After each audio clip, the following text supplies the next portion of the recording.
Hello everybody and welcome to Cabaret Secrets. My name's Gary Williams and today I'm joined by Fiona Jane Weston. Welcome Fiona, welcome to Cabaret Secrets. Hello, thank you very much for having me. Now we are sitting here in the Crazy Coqs venue, which is pretty splendid, isn't it? It's one of London's newest cabaret venues. They've done such a nice job with it. Yeah, it's one of the most beautiful ones I've ever seen, actually. And you really do feel like you're stepping back in time. It's perfect for what we do. Yeah, and it's small, about 70 or so, 60 odd, so it's quite small and intimate. And I actually first came across the venue because of you, so I've got you to thank for that. Tell me about your artwork, because I'm looking now at two flyers. One is for the 20th Century Woman, which was your first cabaret show, and then the other one is for Loving London. And I must say the artwork between the two is drastically different, and the more recent one, it really caught my eye when I first saw it. I think the artwork is just sensational, and you're going to have to give me your graphic designer's details, because it's a really great job. And the other one is fine, you know, it does the job, but it's much more basic. Have you come to a realisation how important these flyers and artwork and sort of branding really is? I think I always knew, but on the first one I didn't have much of an idea of quite how I wanted to go about it, and also my funds were so limited. Not that they were that much greater really for the second one either, but by then I realised I had a certain look I wanted to achieve, which showed a kind of contradiction between the historical person and the modern day person. So if you look at both of them, the first one, you can see the back of the dress with the corset, and yet she's pointing a drill because she's now a modern woman. And likewise in the second, I'm still wearing a period dress, but I have the bowler and the umbrella, and I'm pushing over modern buildings in London. But on the second one, I did get a professional graphic artist. It makes so much difference, because I can see the elements. I mean, your ideas are great in both, but what the difference with the posters, the flyers, is just the quality of the artwork. I mean, this one looks like, your new one looks like it could be a De Winter's West End show. You know, it looks like it could have millions spent on it. Really, it looks sensational. And the first one looks like what it was, you know, a small budget thing. And you know, maybe you did it yourself, had a friend do it, knock it up on Publisher or Word or something, you know.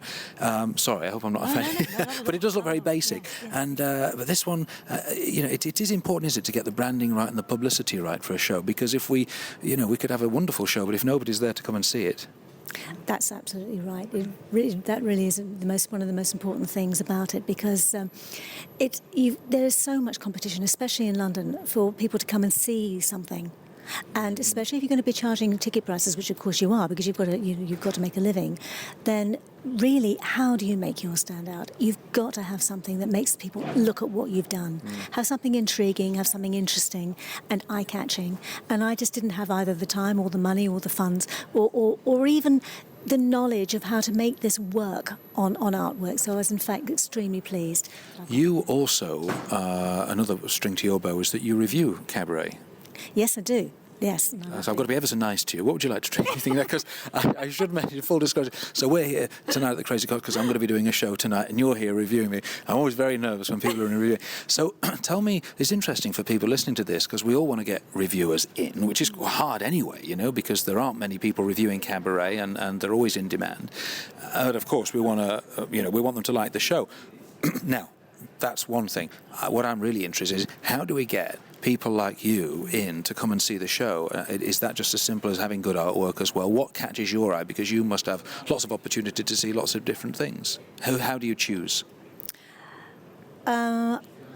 I normally know what's going on in the cabaret venues in London, so I tend to choose the ones that I particularly want to see. Sometimes the publicist contacts me. Also, different journals for whom I write contact me and say, "Would you see this person or that person?" But if anybody's out there and wants me to come and review, I'm very happy to. Just do let me know. Just have a look on my website and contact me through that, and I'd be very happy to help whenever possible. So I'm going to make sure on your podcast page on Cabaret Secrets website, I'm going to put your contact details. You're going to be deluged now with everybody wanting to come to our show and review it. That's absolutely fine. I do love mojitos and I love a gin and tonic. I love your honesty. You'll never need to buy another drink in London again. Do you see a wide... I mean, because cabaret is an interesting thing, just the definition of it, because it can mean all sorts. I mean, I'm singing, I'm a crooner, I'm singing pretty straight-ahead Sinatra swing music, with just some chat and patter in between.